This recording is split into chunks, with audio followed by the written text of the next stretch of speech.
You're tracking a mammoth across frozen steppe. Not alone, there are maybe 20 of you, carrying spears with stone points lashed to wooden shafts. The mammoth is aware of you. It's been aware for hours. But it's also injured. 3 days ago, your group drove it into a ravine. It fell awkwardly. A tusk snapped. One of its legs swells where it landed. It's moving slower than it should, favoring that leg, which means you can keep pace when normally you couldn't. The wind is from the east, which is bad. The mammoth can smell all of you. But it doesn't run. It can't. If it runs, the injured leg collapses. So instead it turns to face you. It's massive. You can see the individual hairs of its coat, each one a foot long, designed to protect against temperatures that would freeze exposed flesh instantly. Its trunk curls defensively. Its tusks are curved and brutal. If it charges, some of you will die. Maybe most of you. But the mammoth is alone. You're not. And you have something the mammoth doesn't. The capacity to coordinate across hours, across days, to maintain focus on a goal that no individual wants to pursue. The killing doesn't happen quickly. It takes time. But eventually, it happens. The story of how humans hunted megafauna represents one of the most remarkable achievements in human history, but not in the way popular culture portrays it. We imagine our ancestors as mighty hunters, brave warriors taking down beasts through sheer skill and courage. The reality is more interesting and far stranger. Humans didn't defeat mammoths and giant ground sloths and cave bears through individual heroism or superior weapons. We defeated them through something more fundamental: the capacity to organize sustained group effort toward goals that transcended individual survival. We killed these animals not because we were stronger or faster, but because we understood something about coordination and persistence that the animals themselves didn't. And in doing so, we fundamentally altered the planet's ecology and our own evolutionary trajectory. The megafauna extinctions represent one of the most controversial questions in paleontology and archaeology. When humans spread across the globe during the late Pleistocene, starting roughly 50,000 years ago, they encountered animals that had never evolved to fear them. Giant ground sloths in South America, weighing as much as elephants. Woolly mammoths across Eurasia and North America. Massive cave bears in Europe. Australian megafauna including wombats the size of hippopotamuses and kangaroos 15 feet tall. Within a few thousand years of human arrival in each region, most of these megafauna were extinct. Was this humans hunting them to extinction? Was it climate change? Was it disease? The evidence points toward all three, but the mechanism of human involvement is what matters. We didn't kill megafauna through advanced weaponry. Our spears were crude. Our accuracy was probably mediocre. What we had was something far more dangerous: the psychological capacity to organize persistent, coordinated effort against prey that was far larger and stronger than any individual human. Archaeological evidence from sites across multiple continents tells consistent story. The La Brea tar pits in California contain the remains of dire wolves, saber-toothed cats, giant ground sloths, and camels. Mixed in with these animal remains are human artifacts and human bones. The prevailing interpretation is that early humans hunted animals in the region, some of which became trapped in the tar pits. The humans, drawn to the trapped megafauna as an easy meal source, sometimes became trapped themselves.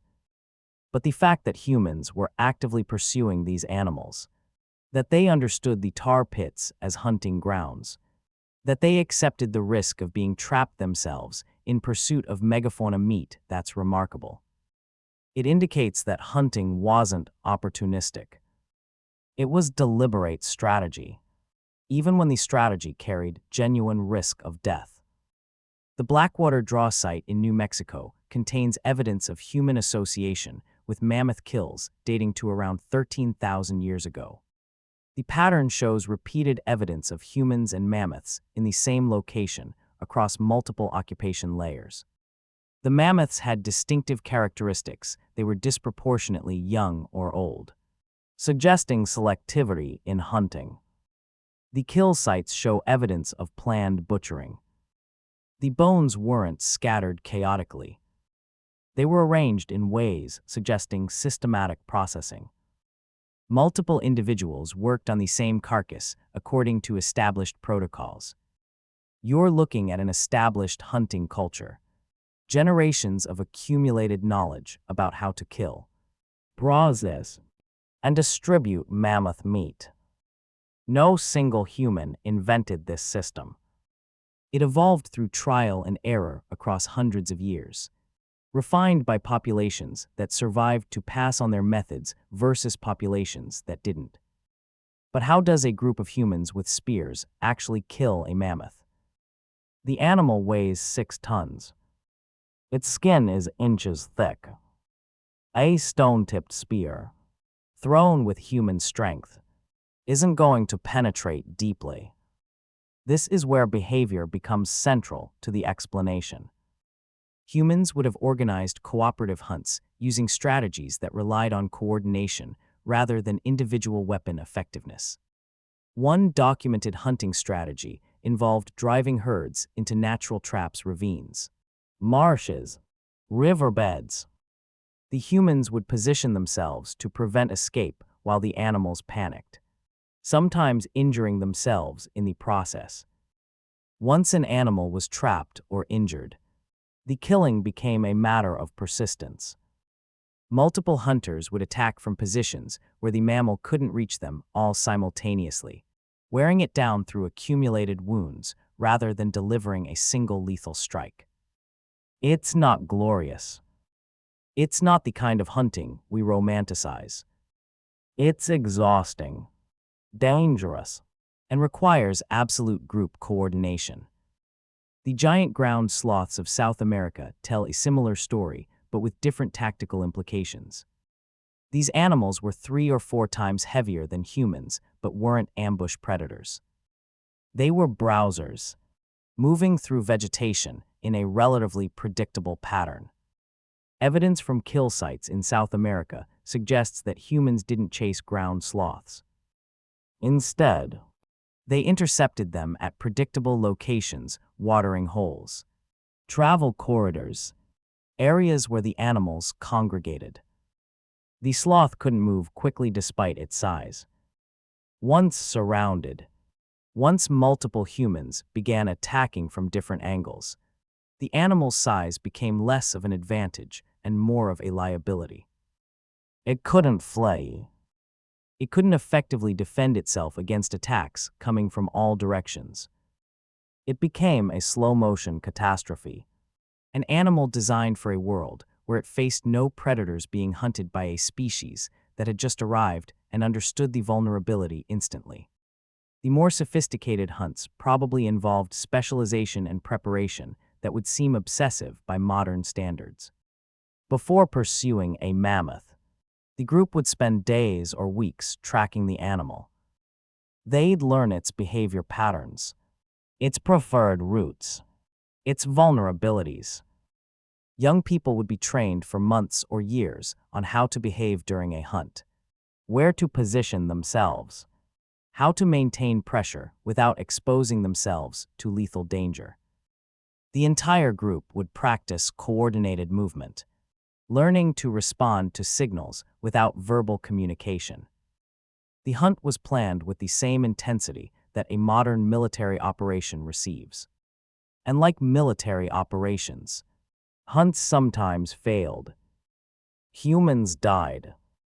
Sometimes the mammal escaped. But enough hunts succeeded that populations could sustain themselves on megafauna meat, which meant that hunting strategies that worked persisted while those that didn't were abandoned. What's psychologically fascinating about megafauna hunting is the risk calculation embedded in it. A single hunter pursuing a mammoth alone would almost certainly die. The probability of success is nearly zero. But a coordinated group of 20 or 30 hunters, each one knowing that the collective effort might work even if individual efforts would fail, could make the hunt worthwhile. This requires a specific psychological orientation, the ability to participate in an effort that guarantees personal risk without guaranteed personal benefit. Your spear might strike the killing blow or might not. You might be trampled or might emerge unscathed. But you're committed to the group effort regardless. This kind of psychological orientation doesn't develop spontaneously. It develops through cultural transmission, through stories about successful hunts, through the normalization of group-level risk-taking for group-level benefit. Young people watch adults participate in hunts. They learn that this is what competence looks like. They're incorporated gradually into the hunt hierarchy, starting in safer roles, progressing toward more dangerous ones as their skill increases. By the time they're hunting independently, the behavior is completely normalized. The extinction of megafauna remains genuinely controversial among researchers. Climate change at the end of the last ice age was significant. Habitats shifted. Food sources changed. Many megafauna species were already stressed by these environmental changes. From this perspective, humans delivered the coup d'egRCE to populations that were already declining. We didn't eradicate the mammoths so much as finish off populations that were already doomed. The strongest evidence for this argument comes from the fact that megafauna extinctions didn't happen simultaneously. In Australia, extinctions occur roughly 45,000 years ago, but climate change was minimal in that period. In North America, extinctions are concentrated around 13,000 years ago, corresponding with major climate shifts. In Eurasia, the timing is more diffuse. If humans were the primary cause, you'd expect synchronous extinctions across populations as humans spread. Instead, extinctions seem to track both human arrival and climate change independently. Many species survived human arrival for thousands of years. Why did mammoths persist in Siberia for 10,000 years after humans arrived in North America if humans alone were the cause of extinction? There's also the question of whether humans actually had the capacity to hunt megafauna with the equipment they possessed. Some researchers argue that stone-tipped spears simply can't inflict sufficient damage to large animals unless that damage is magnified by starvation, disease, or environmental stress. The kill sites show evidence of human presence and animal death. But does presence at a site prove causation? Humans scavenge. A mammoth might die from disease or cold, and humans process the corpse for meat. Archaeological evidence can show that humans and mammoths occupied the same locations, but proving that humans killed the mammoths remains difficult. We're inferring intention from circumstantial evidence. We see a mammoth skeleton and stone tools nearby and assume hunting. But the assumption itself might be the error. Moreover, the role of disease remains almost entirely unstudied. Pathogens, introduced by humans from one region to another, could have devastated naive megafauna populations. A disease that doesn't kill a mammoth but significantly reduces fertility or survival of calves could cause population collapse over decades without any hunting occurring. We simply don't have fossil evidence of disease in megafauna populations, so we can't rule this out. The extinction probably wasn't monocausal. It probably involved humans hunting some populations, climate stress reducing others, disease playing a role in some regions, and the cumulative effect pushing species that were already marginal into permanent extinction. Yet when you aggregate the evidence, the kill sites showing repeated human association with megafauna, the timing that corresponds with human arrival, even if imperfectly, the selectivity in prey age that suggests hunting rather than scavenging, the cultural knowledge embedded in hunting practices that persisted for thousands of years after megafauna extinction, the conclusion that humans played a significant role becomes difficult to avoid. We probably didn't hunt mammoths to extinction through sheer hunting pressure, but we probably contributed significantly to their demise by taking them from populations already stressed by climate change and disease. And in doing so, we demonstrated something important about human capacity. We could kill animals much larger than ourselves through coordination and persistence, and we could do so systematically, across generations, in multiple geographic regions.